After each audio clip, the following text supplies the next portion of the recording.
You know, if we're not building for the black woman, a nation can rise no higher. So, you know, we have to get our economics together so we can boost up our queens and keep this nation going. All right? Otherwise, in the street, they say, ain't no romance without no finance, right? I say that. All right. Minister David, is he here? I know he's here. Oh, he's way back there. All right. Give a hand for Minister David Muhammad. Strong black hand. Strong black hand. This is the brother warrior for us. He's our teacher.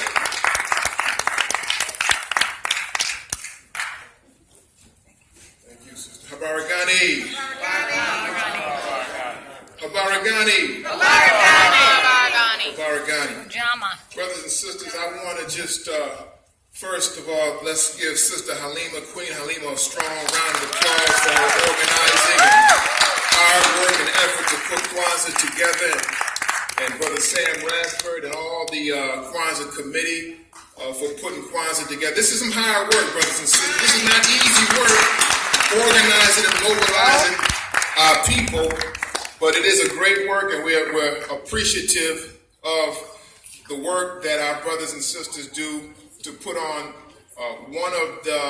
this is one of the biggest Kwanzaas in the country. Is that right? Yes, it is. We have Brother Maulana Karinga who comes here every year. He could be anywhere in the country during Kwanzaa on the 50th anniversary of Kwanzaa, but he's always in Buffalo. So I think that's a testimony and a testament to what we have here in Buffalo. Don't sell yourself short, Buffalo. We have something special here. We have one of the biggest Juneteenth celebrations in the country. Yes. And so, you know, Buffalo, you know, I'm proud of this city, and I definitely am appreciative of the great work of our Kwanzaa committee.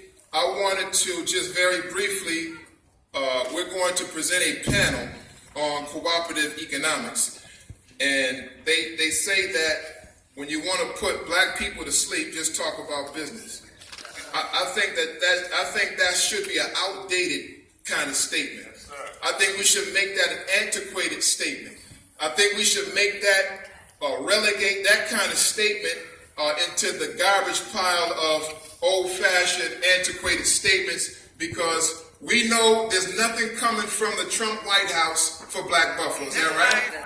James Pitts had a panel on Eastside 21, and he asked the question, where is the Buffalo billion at for the east side of Buffalo?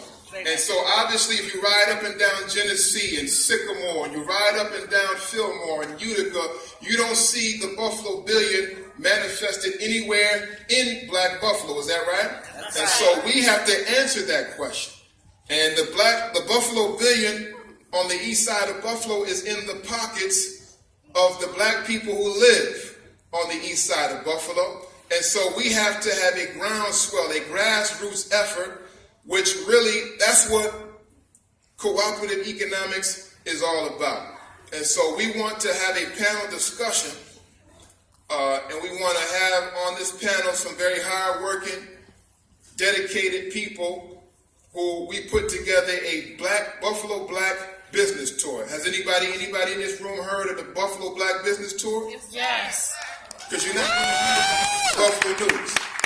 It's not going to be in the Buffalo News or the USA Today. So if you didn't hear about the Buffalo Black Business Tour, you need to get the Challenger and the Criterion newspaper and support strong, independent, free black press. Because we have to tell our own story. Nobody else will tell our story. And so I just want to just briefly introduce the panel to us, and we're going to have them come down. I'm going to just introduce this panel. We have on the panel the president of the Black Chamber of Commerce, the Buffalo Black Chamber of Commerce, Richard Cummings. He's the president. Would you please welcome him and bring him on with a warm round of applause? The president of the Black Chamber of Commerce. You know how we do, black folk. We always have to have a Black Chamber of Commerce. That's right. Because there is a Chamber of Commerce. But we never seem to be able to find an equal seat at the table of the Chamber of Commerce. That's right. Or whatever it may be.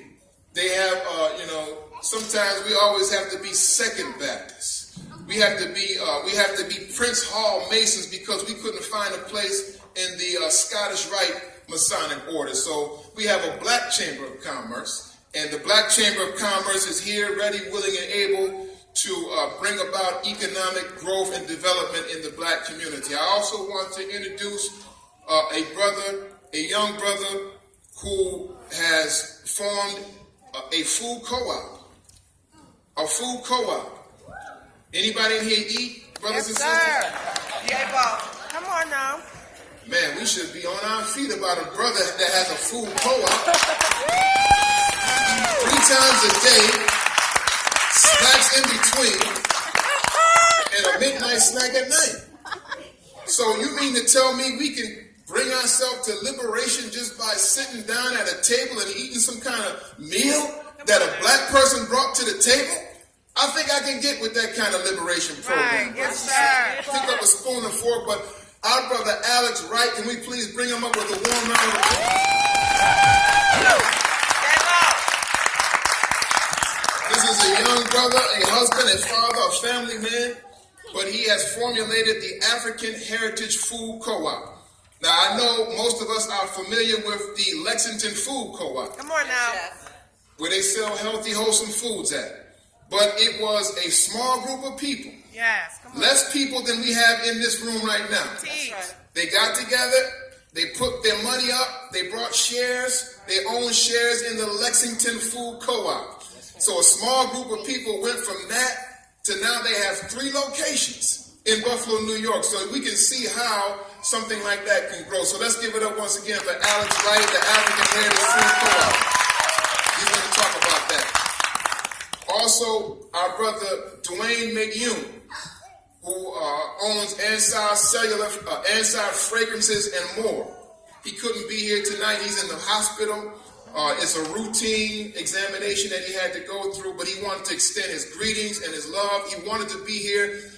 He's a big reason why we're here right now, but he's not here, but he will talk about his struggle, his fight with Boost Mobile. And so we want to let you know that he couldn't be here. But now, last but not least, we want to introduce Sister Karana Medor. She is the Kwanzaa Committee chairperson for the 50th Anniversary Kwanzaa Committee, Kwanzaa Ad Journal. Let's bring Sister Karana out with a warm round of applause.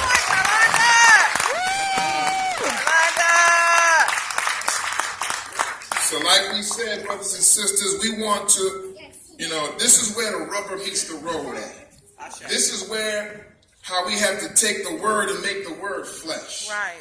This is beyond all the lectures and all the talking and all of the, all of the rhetoric. This is where now the action has to be taken in order to make reality everything we talk about during Kwanzaa. Right. And so the theme of this panel discussion is Ujamaa. Cooperative economics, a business model for the black community all year round.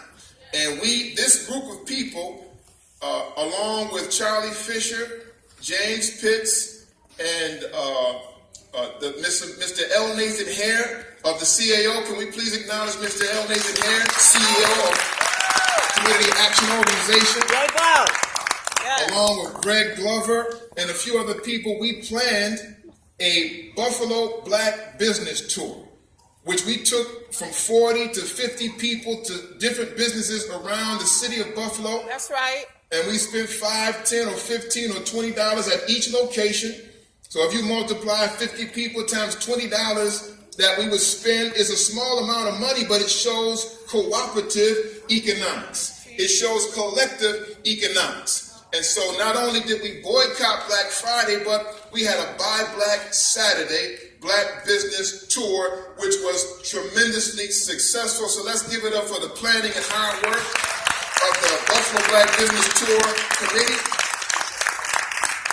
And just very briefly to say that one of the main motivating factors behind the Buffalo Black Business Tour was that Boost Mobile, I know a lot of us have Boost Mobile right now. Boost Mobile is on a very aggressive campaign on WBLK radio right now. I think $30 a month or $40 a month, some low rock bottom price. But Boost Mobile drove Brother Dwayne McYoon out of business as far as being able to distribute and service Boost Mobile telephone customers. Brother McYoon built up a 300-person customer base. He is a part of the Martin Luther King Business District Association, which had a large part in beautifying Fillmore Avenue and planting flowers and making it more attractive, more appealing for businesses to come in and set up shop to do business. So after all of the hard work of Dwayne McYoon and his family has been in business on Fillmore Avenue for the past 50 years in some way, shape, or form. So now a foreign merchant from outside the community comes into the community, sets up a Boost store across the street from McYoon's store, and then goes and complains to Boost Mobile saying that McYoon is taking away customers from me. But he's the one that built up the 300 customers. He's the one that beautified and made Fillmore Avenue more attractive.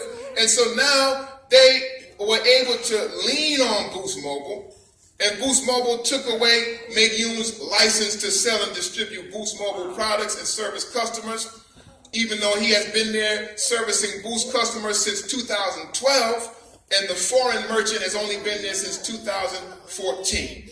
But we know, brothers and sisters, we should never allow anybody from outside our neighborhood to come in and dictate the economics of our community. I want to know, where's all the gangsters at now?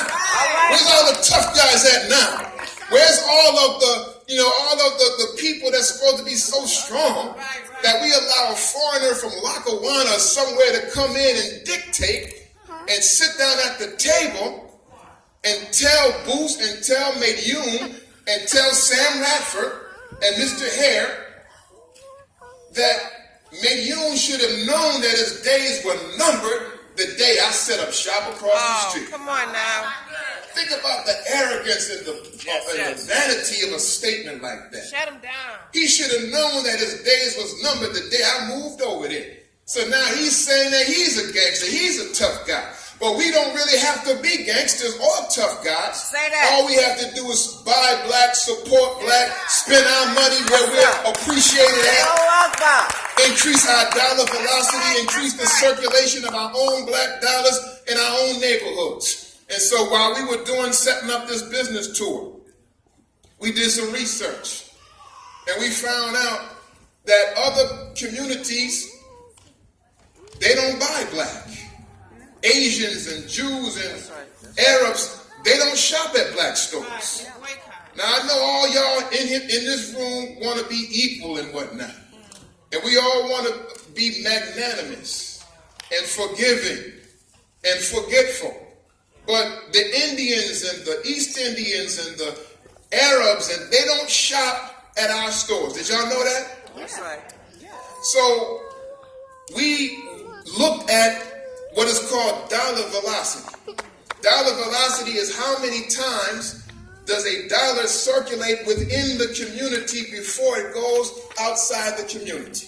How many times do you spend $1 at a black butcher or black dry cleaner, a black bookstore, a black laundromat, a black supermarket before that dollar finally goes outside to another community? So what am I saying? Dollar velocity.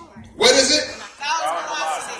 Oh, this is, brothers and sisters, y'all gonna have to talk back to me this evening. This is KWANZAA. This is an African-centered, African traditional holiday and custom, and so we have what is called call response. Right. So dollar velocity, what is it? Dollar velocity. And that's the amount of times that a dollar changes hands in the community before it goes out of the community. We did our research. We found out that the Asian community, their dollar circulates in their community for 30 days before it leaves the community.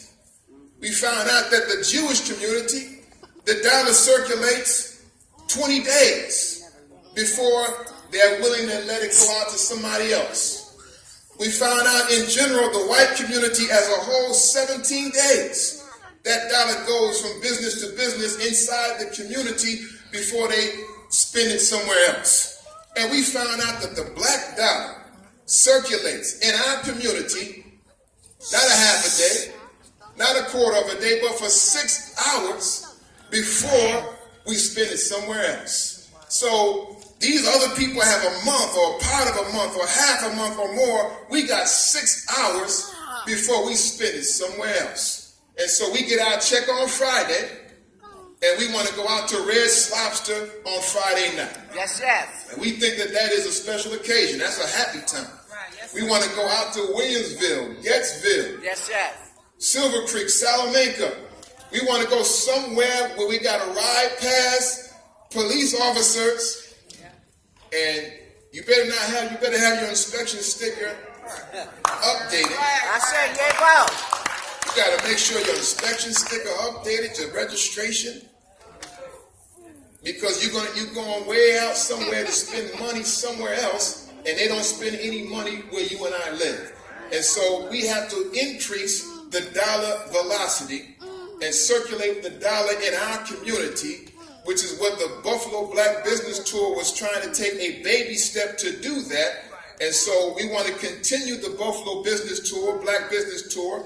We want to do it again during tax refund season when we have a little more disposable discretionary income, and we already have a shopping impulse. Is that right? Yes, sir. As soon as we get money in our pocket, the numbers say 6 hours, we want to spend that money. We're looking for somewhere to spend it at. So when we get our thousands and thousands of dollar checks on tax refund season, we're going to have another tour. We're going to stop at black businesses and spend our money and stop and shop at black businesses. And so, all of this is impressive. The 30 days of the Asian community. Is everybody all right? Yes, sir. The 20 days of, all of that is very impressive. But I'm hearing a lot of talk about Black Wall Street. Come on now. I'm here to say it's good to talk about Black Wall Street. But let's not just talk about it, let's be about it. Yes, yes. It's good to talk about Black Wall Street because you can see it. If you can talk about it, you can see it. And if you can see it, you can be it. Right. So let's reduplicate and reproduce Black Wall Street all over again. It's not enough to marvel over it and be fascinated by it. Let's repeat that. Let's repeat history with Black Wall Street. Yes, sir. And, a dollar in the Greenwood neighborhood of Black Wall Street circulated in their community for over a year. Wow. Blowing 30 days out the water. Blowing 20 days and 17 days out the water. That's a world record. And we hold some world records and everything else. So we got records. We got world records even in the dollar velocity. So let's repeat Black Wall Street, because I hope y'all know ain't nothing coming from the Trump White House. Oh, no. Some drama. And don't be upset because Hillary didn't get in. I don't mean to be. We can't be sad and depressed because Donald Trump got in the White House. But we should know beyond a shadow of a doubt that there's nothing coming to us from a Donald Trump White House. That's right. But we don't need Donald Trump. Everything we need, we have it within our own people. And so we want to, tonight we want to talk a little bit about the Buffalo Black Business Tour, but now what happens next after the business tour? So now we want to give and talk about a collective buying cooperative, because when we talked about stopping at the various businesses on the Buffalo Black Business Tour, some businesses said, well, I won't have enough inventory if you bring that many people. So the idea was, how can we boost inventory to make sure all the places we stop at have enough inventory to service 50 to 100 black people when we stop there? That's right. And the idea came up about a collective buying. We buy in numbers. We buy as a group. We buy collectively. And that's why the Arab merchant is able to buy cheap. The Asian merchant is able to buy cheap. That's right. And that's why they're able to go to Boost Mobile and put pressure on Mobile to say, look, I have 7 stores. He has 1 store. Right. You better take his license from him and not from me. So Boost had to bow to the pressure of that kind of leverage that they had because they have more buying power. Is everybody all right? Yes, sir. Does that make sense? Yes. They have more buying power. The Asian community, the people that do hair, We have a sister that sells hair, the yaki hair, and all of the different hair. Y'all know what I'm talking about, brothers and sisters. Y'all know all the hair, types of hair, and different hair labels and brands. But she was the Arab merchants talked to the main distributor. That's right. And they said, no, you don't need to do business with nobody else in Buffalo but us. That's just what they So it's a gangster move. Right. It's a deal that they can't refuse. And so we're here to say that we want to increase our collective buying power. And so we want to begin by allowing Brother Alex Wright, who operates the African Heritage Food Co-op. He knows about co-ops. This is Ujamaa, is that right? Ujamaa is cooperative economics. And when I see cooperative economics, the first part of cooperative is co-op. Right. So he runs a co-op, and he told us, not only can you have a food co-op, but you can have a hair co-op too. Yes. Is everybody all right? Yes. All the money we spend on hair. Imagine if the money we spent on hair, some of that came back into our pockets. Right. Imagine if you bought a select share or a preferred share. And the better the hair business does, the more hair that we buy, the more money comes back into your pocket and my pocket from all of the hair that we buy. You can have a hair cooperative, a clothing cooperative, That's right. a cell phone cooperative. Yes, sir. And that's what we mean when we say cooperative economics all year round. And so can we please allow and hear from our brother Alex Wright? He's going to talk a little bit more about it, and then we want to allow you to have some feedback. Let's bring him up with a warm round of applause for Alex Wright.